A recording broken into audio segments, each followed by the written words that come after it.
Assalamualaikum warahmatullahi wabarakatuh. Perkenalkan nama saya Sudah Kajian Gemilar, mahasiswa teknik lingkungan dengan 1951321. Di sini saya akan menjelaskan mengenai jawaban ujian akhir semester saya untuk mata kuliah IPA atau perencanaan instalasi pengolahan air limbah. Nah, untuk nomor satu kita langsung masuk saja. Di sini ada parameter-parameter yang diketahui dan juga soalnya, yaitu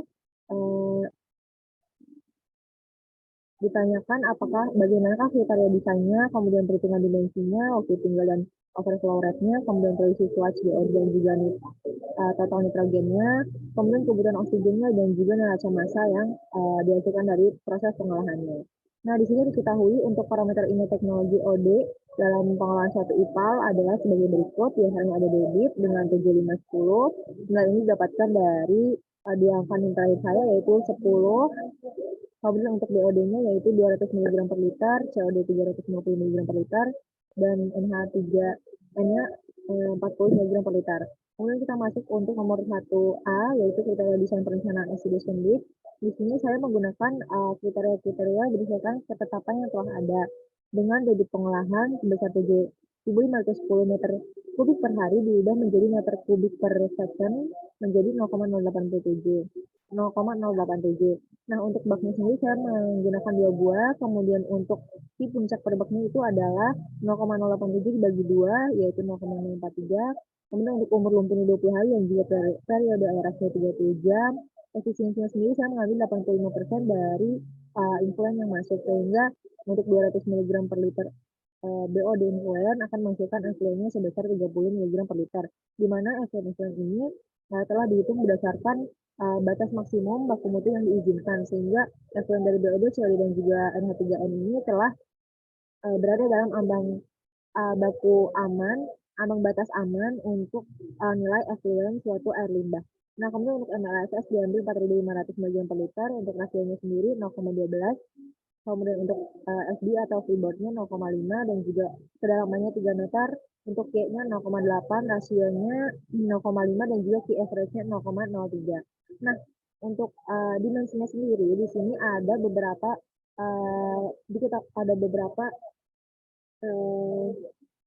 unsur-unsur yang diketahui, yaitu ada kedalaman 3 meter dan juga lebar 4 meter, freeboard 0,5 meter dan juga diameternya 0,3 meter. Nah, untuk mencari dimensi atau volume dari tangki oxidation gas dibutuhkan perhitungan QR dulu. Nah, di sini ada rasio QR per Q atau debit ya pastinya dikali dengan 86.400, di mana rasionya sendiri telah diketahui tadi 0,5 dan juga IP-nya 0,043 dikali 86.400, sehingga dihasilkan QR sebesar 1.877,5 meter kubik per hari. Sehingga untuk Q-nya sendiri dengan rumus 18 dikali QR per 24 dihasilkan volume sebesar 1.408 meter kubik untuk tangki oxidation gas-nya.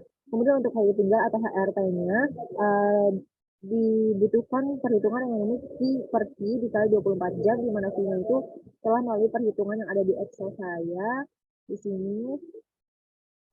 Kemudian kembali lagi di perhitungan penulisan, untuk Q-nya sendiri dari yang sudah diketahui di atas dikali 24 jam, sehingga dihasilkan waktu tinggal atau HRT-nya sebesar 10,38 jam. Kemudian untuk overflow rate-nya atau OCR-nya didapatkan dari rumus Q per cek AF. Nah, untuk CS juga didapatkan dari hasil perhitungan dikali dengan 86.400, sehingga dihasilkan 80 meter kubik per meter persegi per hari. Kemudian untuk sludge BOD dan NH3 yang ditinggalkan atau yang diproduksi dalam proses pengolahannya terdapat di sini saya meringkas jawabannya, sehingga di sini telah disebutkan langsung ke efisiensi removal BOD-nya dari hasil perhitungan Excel, yaitu didapatkan 56,325 kg per hari. Nah, ini sendiri efisiensinya didapatkan dari hasil perkalian dari BOD influent dan juga debit beban untuk per bak per harinya sesuai dengan debit saya. Kemudian untuk BOD dalam lumpurnya diasumsikan 5%, sehingga produksi yang dihasilkan adalah 2,82 kg per hari, dan juga untuk debit lumpurnya sendiri yaitu 0,055 meter kubik per hari atau 0,027 meter kubik per hari untuk tiap baknya karena digunakan 2 bak. Begitupun untuk perhitungan total nitrogen, sama saja di sini langsung masuk ke efisiensi removalnya yaitu 14,65 dan juga di dalamnya ada lumpur yang ada lumpur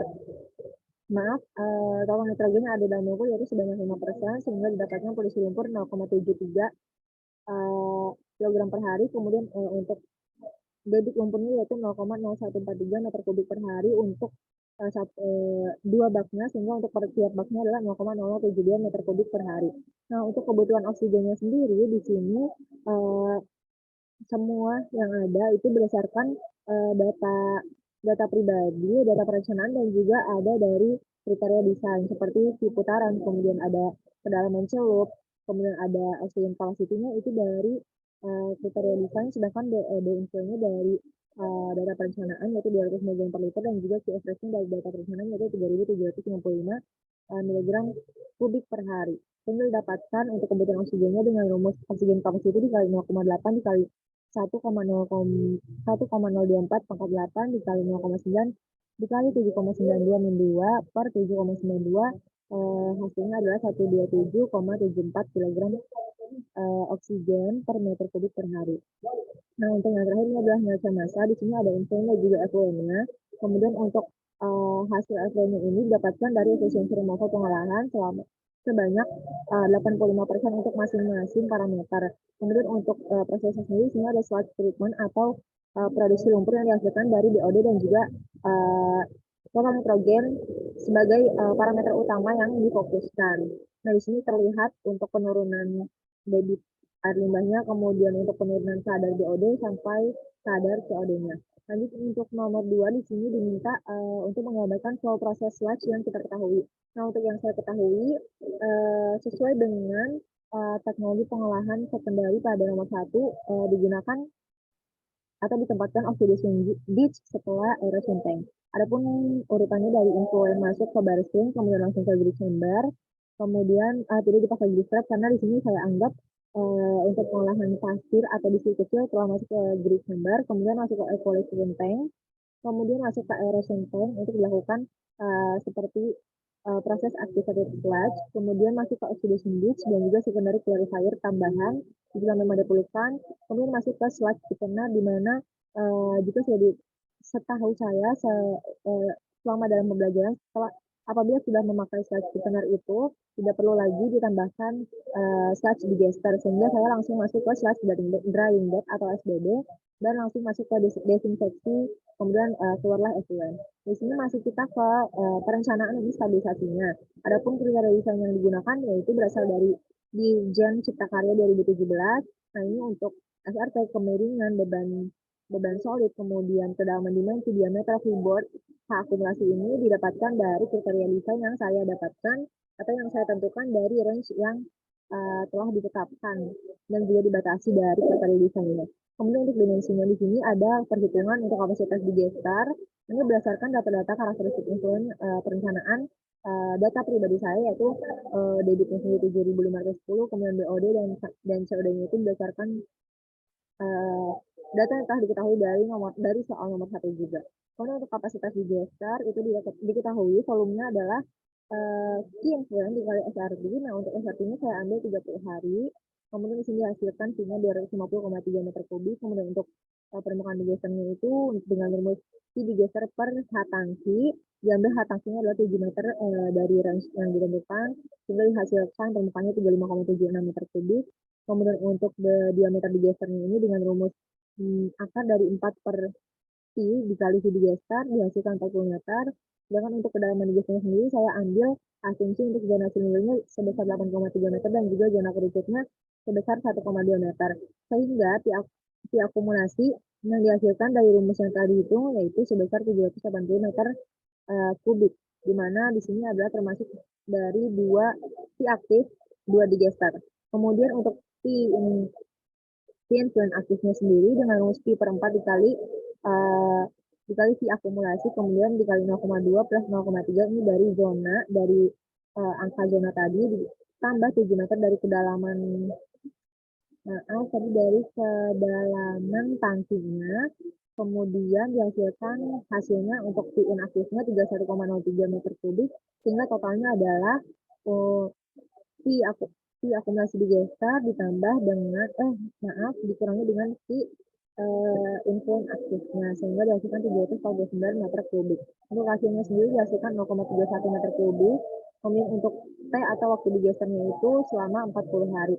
Nah, untuk beban degradasi COD-nya dihasilkan 560 miligram per liter dari rumus yang telah ditentukan. Kemudian untuk jumlah gas metannya dengan rumus rasiasi aktif dalam kurung atau dikali dengan Q-top minus aktif min 1,42 dikali PX-nya dihasilkan 280,4 meter kubik per hari berdasarkan perhitungan Excel yang telah dihitung oleh saya. Kemudian selanjutnya di sini ada rencana unit SDB atau start drain bed-nya di mana kriteria yang diambil ini berdasarkan sumber dari posting 1999 dan juga range yang telah ditentukan. Untuk P-nya saya ambil 10 meter, lebarnya 8 meter, untuk kedalaman lumpurnya yaitu 0,3 meter, kedalaman media tangkinya 0,25 meter, kedalaman pasirnya 0,1 meter. Sehingga dimensi unit yang dihasilkan untuk luasnya sendiri yaitu 10 meter untuk luas lahan akumulasi, kemudian untuk dibagi dengan hak kerjanya yaitu 0,25 meter seperti yang diketahui, kemudian untuk lebarnya sendiri rumusnya adalah luas permukaan per 3 dipangkatkan dengan 0,5 sehingga dihasilkan 10,95 meter untuk lebarnya. Untuk panjangnya itu lebar dikali 3 sama dengan 32,85 meter, dan untuk A permukaannya yaitu L dikali T sebesar 359,7 meter kubik. Maaf, ini belum saya tulis nanti saya tulis. Sekian dari saya, kurang lebih mohon maaf. Wassalamualaikum warahmatullahi wabarakatuh.